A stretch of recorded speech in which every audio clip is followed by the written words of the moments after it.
అన్నదాతలందరికీ నమస్కారము. తెలంగాణ రాష్ట్ర వ్యాప్తంగా ప్రతి ఒక్క అన్నదాత ఎదురుచూస్తున్నటువంటి ఏకైక పథకము రైతు భరోసా. అయితే రోజుకొక ట్విస్టుల మీద నడుస్తుంది మనకు ఈ యొక్క రైతు భరోసా విషయం. మనకు సీరియల్లో ఉన్నటువంటి ట్విస్టులన్నీ మన యొక్క రైతు భరోసా స్కీమ్లోనే పెట్టింది మన యొక్క రాష్ట్ర ప్రభుత్వం. అయితే సమావేశాల మీద సమావేశాలు నిర్వహిస్తున్నటువంటి సబ్ కమిటీ బయటికి మాత్రము ఎటువంటి విషయాన్ని మాత్రము చెప్పడం లేదు. వాళ్ళలో వాళ్ళే మాట్లాడుకుంటున్నారు తప్ప ఎటువంటి విషయాన్ని అయితే చెప్పడం లేదు. కాకపోతే నిన్న జరిగినటువంటి సమావేశం యొక్క ముఖ్యాంశాలను మాత్రం మనకైతే బయటికి రావడం జరిగింది. ఖచ్చితంగా రైతు భరోసా రావాలంటే అప్లై చేసుకున్నటువంటి అన్నదాతలకు మాత్రమే రైతు భరోసానైతే ఇవ్వనున్నట్లుగా మనకైతే తెలియడం జరిగింది. మరి ఆ రైతు భరోసా కోసం అప్లై చేసుకునేటువంటి డేట్లు కూడా రావడం జరిగింది. కానీ ఆ డేట్లను చాలా తక్కువ రోజులే రాష్ట్ర ప్రభుత్వము ఇవ్వడం జరిగింది. మరి ఈ తక్కువ రోజులలో అందరూ అప్లై చేసుకుంటారా? కొంతమంది చదువుకున్నటువంటి అన్నదాతలు ఉన్నారు, మరి వాళ్ళ పరిస్థితి ఏంటి? మరి ఆ యొక్క డేట్లు ఎప్పుడెప్పుడు ఉన్నాయి, ఏ విధంగా చేసుకోవాలి అనేటువంటి పూర్తి విషయాల గురించి అయితే మనం ఇప్పుడు మాట్లాడుకుందాము. ఈ వీడియో తప్పకుండా మీరైతే చివరి వరకు చూడండి, స్కిప్ చేయకండి. అదేవిధంగా ఇంకా మీలో ఎవరైనా మన ఛానల్ సబ్స్క్రైబ్ చేసుకోకపోతే వెంటనే సబ్స్క్రైబ్ చేసుకొని అయితే పక్కన ఉన్నటువంటి గంట సింబల్ నొక్కండి. రైతు భరోసాకు లైన్ క్లియర్. దరఖాస్తు చేసుకునే తేదీలు ఇవే. తెలంగాణ రైతులకు కాంగ్రెస్ సర్కారు సంక్రాంతి పండుగకు ముందు భారీ శుభవార్త తెలిపింది. రైతాంగానికి మేలు చేసే విధంగా ఇప్పటికే రైతు రుణమాఫీ చేసిన ప్రభుత్వము ఇప్పుడు రైతు భరోసాకు కూడా లైన్ క్లియర్ చేసింది. అయితే ఒక్కటి నాకు చెప్పాలంటే చాలాసార్లు బాధ అనిపిస్తుంది. ఏంటంటే రైతు సంక్షేమ ప్రభుత్వం అని రాష్ట్ర ప్రభుత్వం పదే పదే చెప్తుంది కదా. వాళ్ళు చేసినటువంటి రుణమాఫీని చాలా పెద్దగా ఫోకస్ చేసి చూపెట్టుకుంటున్నారు. మరి ఇంకా కూడా 2 లక్షల లోపు రుణమాఫీ కానటువంటి అన్నదాతలు ఎంతమంది ఉన్నారో రాష్ట్ర ప్రభుత్వానికి తెలియదు, కానీ మాలాంటి వాళ్ళకైతే చాలా మంది తెలుసు. ఎందుకు అనంటే వాళ్ళు కింద కామెంట్లు పెట్టి ఎంతగానో బాధపడుతున్నారు అనేది కింది స్థాయి వాళ్ళకి తెలుస్తుంది తప్ప మీకు అర్థం కాదు. కానీ మీరు మాత్రం మేము రైతు సంక్షేమ ప్రభుత్వం అని చెప్పేసి డబ్బా కొట్టుకోనికే తప్ప కింది స్థాయిలో మీ వల్ల ఒరిగింది అయితే ఏం లేదు. అదేవిధంగా రుణమాఫీ విషయంలో చాలా మంది ఎంతమంది అన్నదాతలు నష్టపోయారో ఈ యొక్క రైతు భరోసా విషయంలో కూడా ఖచ్చితంగా ప్రతి ఒక్కరికైతే రైతు భరోసా దక్కదు. ఎంతవరకు వీలైతే అంతవరకు కోత పెట్టేటువంటి ఆలోచనలోనే రాష్ట్ర ప్రభుత్వం ఉన్నట్టుగా అర్థమవుతుంది. నేను ఎందుకు ఈ మాట అంటున్నానంటే మీకు ఇచ్చే ఉద్దేశమే ఉంటే మీరు అన్నటువంటి 7 ఎకరాలకు సీలింగ్ విధించవచ్చు, లేకపోతే మీరు అన్నట్టుగా పంట పండించినటువంటి దానికి మాత్రమే రైతు భరోసా ఇవ్వచ్చు.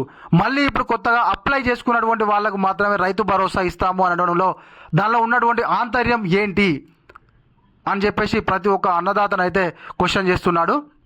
తెలంగాణ రైతులకు కాంగ్రెస్ సర్కారు సంక్రాంతి పండుగకు ముందు భారీ శుభవార్త తెలిపింది. రైతాంగానికి మేలు చేసే విధంగా ఇప్పటికే రైతు రుణమాఫీ చేసిన ప్రభుత్వం ఇప్పుడు రైతు భరోసాకు కూడా లైన్ క్లియర్ చేసింది. గురువారం మరోసారి భేటీ అయిన cabinet sub committee Rythu Bharosa పథకం అమలు తీరుతెన్నులపైన చర్చించింది. డిప్యూటీ సీఎం బట్టి విక్రమార్క అధ్యక్షతన జరిగినటువంటి ఈ భేటీలో రైతులకు రైతు భరోసా నిధులు విడుదల చేసే అంశంపై తుది నిర్ణయం తీసుకుంది. అయితే బట్టి విక్రమార్క ఆధ్వర్యంలో వేసినటువంటి సబ్ కమిటీ ఏదైతే ఉందో వాళ్ళు కింది స్థాయిలో ఎక్కడ మరి వాళ్ళు నివేదిక సేకరించారో మనకు తెలియదు, కానీ వాళ్ళు ఇప్పటికీ ఒక 3-4 సార్లు అయితే సమావేశాలు నిర్వహించారు, కానీ ఎటువంటి విషయాలను మనకు చెప్పలేదు. కానీ నిన్న జరిగినటువంటి క్యాబినెట్ భేటీలో సబ్ కమిటీ భేటీలోనైతే కీలక విషయాలపై చర్చించినట్లుగా మనకైతే సమాచారం రావడం జరిగింది. అయితే దానికి సంబంధించినటువంటి డేట్లను కూడా వాళ్ళైతే ప్రకటన చేయడం జరిగింది. రాష్ట్రంలో మొత్తం భూమి కలిగిన రైతులకు కాకుండా కేవలము సాగు చేస్తున్న భూమికి మాత్రమే రైతు భరోసా నిధులు ఇవ్వాలని కేబినెట్ సబ్ కమిటీ తీర్మానించింది. ఇందులో భాగంగానే జనవరి 5 నుంచి 7వ తేదీ వరకు రైతు భరోసా కోసం దరఖాస్తులు స్వీకరించనుంది. ధరణి లెక్కల ప్రకారము రాష్ట్రంలో మొత్తం 1,53 ఎకరాల వ్యవసాయ భూమి ఉంది. అయితే ఇందులో సాగులో ఉన్న భూమి మాత్రము 1,30,00,000 ఎకరాలు ఉంది. అయితే సాగు చేయని భూమికి కాకుండా మిగిలిన భూమికి సంక్రాంతికి రైతు భరోసా నిధులు ఇవ్వడానికి తెలంగాణ సర్కారు సిద్ధమైనట్లుగా తెలుస్తుంది. అయితే రాష్ట్ర ప్రభుత్వం తీసుకున్నటువంటి ఒక రైతు భరోసా విషయంలో కొన్ని బాగానే ఉన్నాయి. ఏంటి అంటే సాగు చేసినటువంటి భూమికి మాత్రమే రైతు భరోసా ఇస్తామనడం అయితే నేను మొదటి నుంచి చెప్పుకుంటూ వస్తున్నాను. ఇది ఒక మంచి నిర్ణయం అని చెప్పేసి. ఎందుకు నేను ఈ మంచి నిర్ణయం అంటున్నా అంటే, అయితే గతంలోనైతే చెట్లకు పుట్టలకు వెంచర్లకు రియల్ ఎస్టేట్లకు కూడా మనకైతే రైతు భరోసా రావడం జరిగింది. రైతు బంధు, గతంలో ఉన్నటువంటి ప్రభుత్వం రైతు బంధు పేరుతోనైతే ఈ యొక్క అమౌంట్ ఇవ్వడం జరిగింది. రైతు భరోసాకు అప్లై చేసుకున్న రైతుల్లో అర్హులైన వారందరికీ ఈ నెల 14 నుంచి నిధులు మంజూరు చేయాలని ప్రభుత్వం భావిస్తుంది. గురువారం జరిగిన కేబినెట్ సబ్ కమిటీ భేటీలో కూడా ఆర్థిక శాఖ మంత్రి బట్టి విక్రమార్క, వ్యవసాయ శాఖ మంత్రి తుమ్మల నాగేశ్వరరావు ఈ పథకం అమలుకు సంబంధించి ప్రక్రియను పూర్తి చేయాలని శాఖ అధికారులను సూచించినట్లుగా తెలుస్తుంది. అయితే ఈ యొక్క రైతు భరోసాకు అప్లై చేసుకున్నటువంటి అందరికీ కూడా రైతు భరోసా రాదు అన్నట్టు. ఇందులో ఆంతర్యం ఏంటంటే వాళ్ళు ఏమంటున్నారు, రైతు భరోసాకు అప్లై చేసుకున్న రైతుల్లో అర్హులైన వారందరికీ అంటే అందులో కూడా వాళ్ళు ఏరి వేస్తారు అన్నట్టుగా. ఏరి వేసి ఎవరికి ఇవ్వాలో వాళ్లకు మాత్రమే రైతు భరోసా ఇచ్చేటువంటి ఆలోచనలో రాష్ట్ర ప్రభుత్వం అయితే ఉంది. అది కూడా మనకు ఈ నెల 14 నుంచి అయితే ఎవరైతే అర్హులుగా తేలారో వాళ్ళకైతే అమౌంట్ అకౌంట్లలో వేస్తామని చెప్పేసి ఈ యొక్క సబ్ కమిటీ నిర్ణయం తీసుకున్నట్లుగా తెలుస్తుంది మనకు.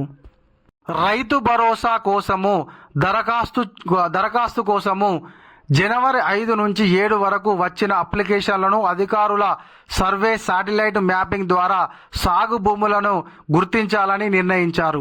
అటుపై నిధులను జమ చేయడం జరుగుతుంది. అయితే ఈ యొక్క రైతు భరోసా కోసం అప్లై చేసుకోవడానికి డేట్లు వచ్చేసి మనకు జనవరి 5 నుంచి 7 తారీఖు వరకు అప్లై చేసుకున్నటువంటి అన్నదాతలకు మాత్రమే రైతు భరోసా వస్తుంది అని చెప్పేసి రాష్ట్ర ప్రభుత్వం చెప్పగానే చెప్పింది.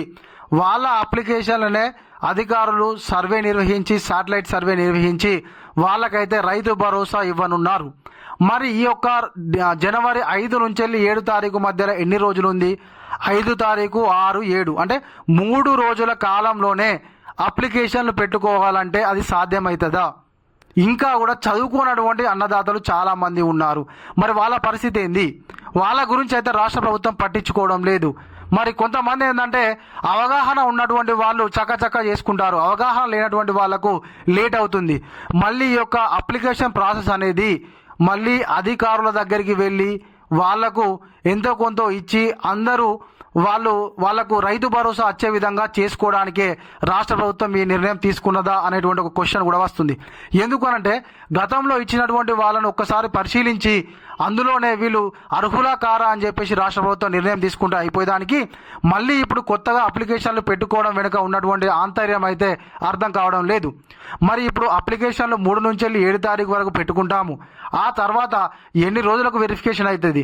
ఎప్పుడు మనకు సర్వే జరుగుతుంది? శాటిలైట్ సర్వే ఎప్పుడు జరుగుతుంది? ఎప్పుడు ఈ యొక్క అమౌంట్ అన్నదాతల అకౌంట్లో జమ చేస్తారు?